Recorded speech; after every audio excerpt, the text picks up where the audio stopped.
کسی بستی میں ایک عورت بڑی صالحہ عبادت گزار ہر وقت اللہ کی یاد میں مشغول رہتی تھی۔ اللہ کی قدرت کہ اس کا نیک خدا درست شوہر وفات پا گیا۔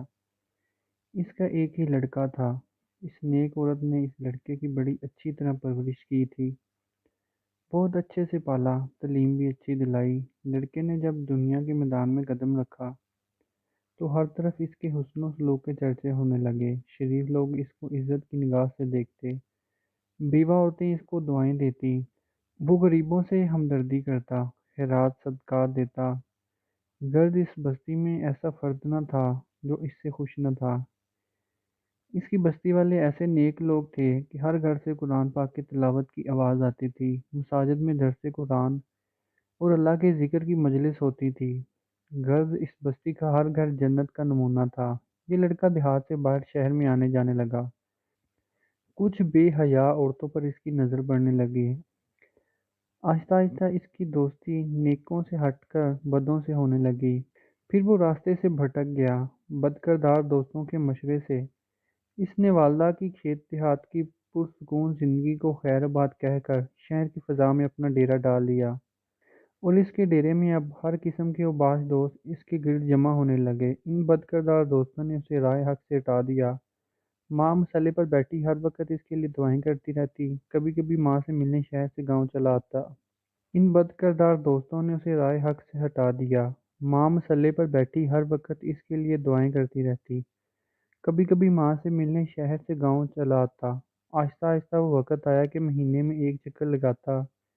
اس اسنا میں اس کے بد کردار دوستوں کے ذریعے اس کی دوستی ایک بد کردار عورت سے ہو گئی۔ وہ اس پر اس قدر دیوانہ ہوا کہ اپنے باپ کی جائیداد فروخت کر کے اس پر لٹاتا رہا۔ آخر وہ وقت آ گیا کہ وہ عورت جس نے اپنے نیک دل شوہر کی زندگی میں کبھی کوئی دکھ نہیں دیکھا تھا، اب دوسروں کے گھر مزدوری کرنے لگی۔ بیٹا جب کبھی گاؤں آتا تو ماں مزدوری کے پیسوں سے بیٹے کو گھی اور تیل لے کر دیتی، کوئی چیز بنا کر دیتی، دعاؤں کے ساتھ رخصت کرتی۔ اب دوسروں کے گھر مزدوری کرنے لگی۔ جب کبھی گاؤں آتا تو ماں مزدوری کے پیسوں سے بیٹے کو گھی لے کر دیتی، کوئی چیز بنا دیتی اور دعاؤں کے ساتھ رخصت کرتی۔ کافی عرصہ گزر گیا، لڑکا ماں کو ملنے نہ آیا۔ ماں بیٹے کی جدائی میں اپنے ہوش و آواز کھو بیٹھی۔ جب بھی کوئی غیر اس کے دروازے کو کھٹکھٹاتا تو وہ دوڑ کر دروازے پر جاتی، بے ساختہ کہتی، میرے بیٹے تم آ گئے، بیٹے تم اتنی دیر سے کیوں لگائی؟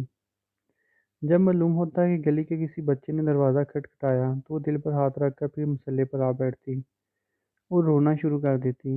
روتے روتے اس نیک دل عورت کی بینائی بھی جواب دے گئی، اور پھر جب اس لڑکے کے پاس کچھ نہ رہا تو اس عورت نے اپنے یاروں سے مشورہ کیا کہ اب اس سے جان چھڑائی جائے۔ مشورے میں یہ طے ہوا، اس سے یہ فرمائش کی جائے، میری محبت آپ سے تب قائم رہے گی جب آپ اپنی ماں کا دل نکال کر لاؤ۔ اس طرح وہ فرمائش پوری نہیں کرے گا اور خود ہی جان چھوٹ جائے گی۔ اس بد کردار عورت نے یہی فرمائش کی۔ وہ انسان جو ایک وقت میں فرشتہ تھا، آج خواہش نفس کی خاطر شیطان سے بھی بدتر ہو گیا، اور اس فرمائش کو بھی پورا کرنے کو تیار ہو گیا۔ خنجر لیا، گاؤں کی طرف چل دیا۔ عرصہ دراز کے بعد جب یہ بد نصیب دروازے پر پہنچا، آواز دی، ماں خوشی سے دروازے کی طرف بڑھی، منہ سر چوما اور سینے سے لگایا۔ اس بدبخت نے خنجر نکالا اور ماں کے سینے پر مار ڈالا۔